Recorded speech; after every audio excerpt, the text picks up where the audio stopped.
Welcome back to the Gem Cutter's Craft. Today I have a box that has come in the mail and I thought I would open it with you guys so we can see all the new goodies that have shown up for my Jambpeg machine.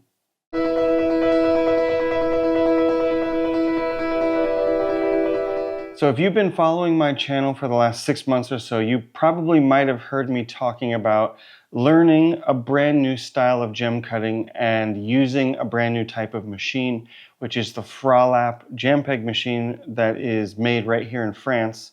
So I've been kind of working a little bit with Antoine, the manufacturer, to look at some of the new stuff that he's been working on, like I showed in some previous videos, the tabling cutter, the preforming adapter. And so I've been kind of beta testing some of the stuff, and I got a brand new box from him today, and I really want to open it, so let's do it together. I don't really know what's in here. He did send me one photo, but it was such a long time ago that I just totally forgot. So I'm going to be just as surprised as you guys are.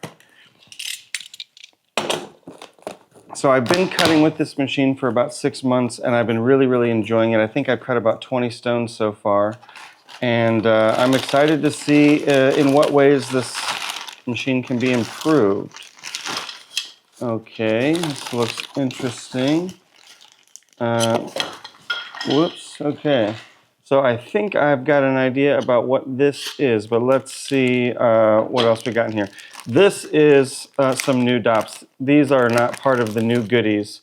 I requested these because I needed a few more of the sticks. So that's awesome. What else is in here? Some packaging materials.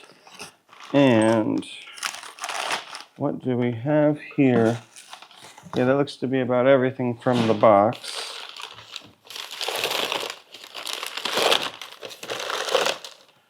Ah, okay. So we got a couple new goodies.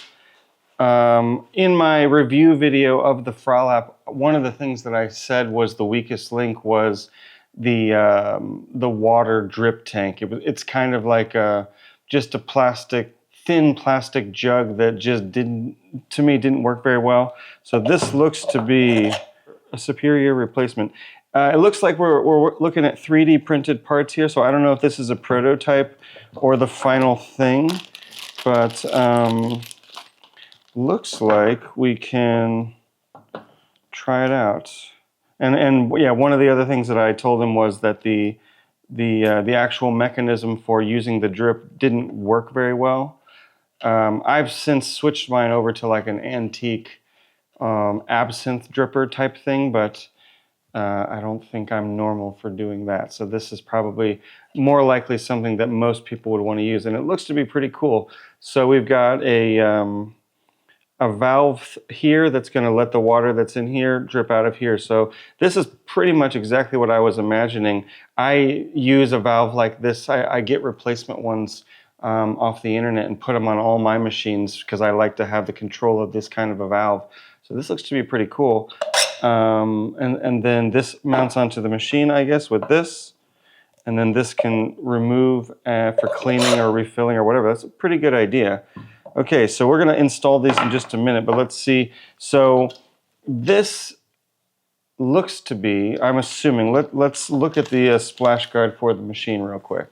So one of the problems that I was having with my machine was the splash guard, which I love the design of, is not tall enough to prevent my sintered laps from splashing because they're a lot taller than, I don't know, the laps that he was prototyping the machine with. So what I had done was cut a couple pieces of plastic and stick them in here, and that was doing a pretty decent job at not getting water all over the place. Not very sexy though, especially if I want to shoot videos of the Jambpeg. So what this is, let's see, I'll do this one at a time. So this is kind of like a height modifier. So this snaps onto here, which is pretty cool. And then I've got a little door here, which is pretty slick actually. So now when I want to do a girdle, I can just slide this over and slide this closed, and that's a pretty good idea. So I don't know if this is just for me and future ones will be taller, or if this is just a little extra thing that you'll be able to get. I don't know, but let's get the machine out and actually install some of this stuff and see how it goes. So I'm in the middle of polishing a stone. So let's take off the polishing lap. We'll put this back on.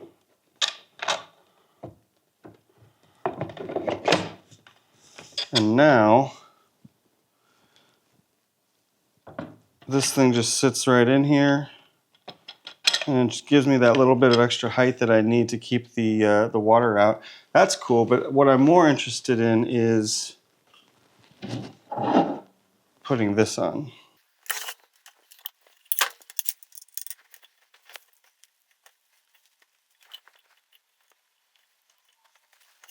Okay, so the bolt is through. Let's attach this thing on top. And we'll just set it like this for now because I don't know if I'll keep this on here permanently. So now this thing's permanently fixed, and then I can just put that on there. And even with the little height modifier, this thing fits easily over the top, which is pretty cool. And let's get out a centered lap and see how it all fits together. Okay, everything's tightened in here. Interesting. So now I'll fill this up with water. I can let the water out. And this is a pretty nice upgrade, I would say. I really like the way that this just pops on and off. I think that's a pretty powerful enhanced water dripper. So let me flip it around this way and you guys can get the full picture here. So now, I think we can see my centered lap and the top of the splash guard are almost at the same height. So of course water is going to splash out. But we were worried that if we make the splash guard too tall, then it was going to be running into the platform that the old water drip stand held onto. And I would also be worried if it was going to hit the bottom of this. But no, everything's measured out pretty nice. Antoine did a really good job at figuring out how this is all going to work, and I even have a really nice door that I can open up whenever I want to work on my girdles. So I would say this is definitely checking the boxes off of my critique for this machine. For me, the weakest point of the machine was the water drip, and then in my personal use with the centered lap, the splash guard wasn't up to the standards that I needed it to be to keep my studio clean. So that kind of fixes like the essential maintenance. So this is super cool. This is the kind of relationship that I really, really love as a cutter, and especially as someone, you know, who's making videos and reviewing stuff. Being able to talk to the manufacturer, tell them what we love and what we don't like, and then actually getting results, you know, new products, new parts, new testing. It's awesome to see people who are making machines to strive to make them better and better and better. And hopefully this is what you're looking for with your faceting machine. I know for me, I want the best faceting experience I can have. So yeah, I'm looking forward to trying this stuff out and getting into cutting some more stones. That's pretty much all I have to say for this stuff today, but I will let you see this in action in future videos as I cut some more stones on my Jambpeg journey. This has been Justin K. Prim with the Gem Cutter's Craft. Thank you once again for watching the video, for joining me, for giving me some time out of your day to watch the video. If you want to support the videos, the channel, the podcast, and all the other stuff that I've been putting out on the internet, there's a link below. You can support me on Patreon for as little as $3 a month. My big incentive right now is that I have a podcast coming out every 2 weeks that is only for Patreon members. So if you're not subscribing to my Patreon, you're not going to be able to hear all the cool conversations that I'm having with gem cutters, scientists, photographers, jewelers, and all of these people that engage with the gem cutting trade in one way or another. You're not going to be able to hear any of those stories unless you are subscribed to me on Patreon. So I ask for your support over there if you're enjoying all of these free videos, or if you just want to see some more of what I'm doing. Thank you so much to all my Patreon subscribers. I'm going to pop all the names right up here because I really, really appreciate the support that they give me every single month so I can continue to make all of these free videos. And I got lots more stuff planned. So I will see you right here on the Gem Cutter's Craft next time. This has been Justin K. Prim from Lyon, France, and I will see you in the future.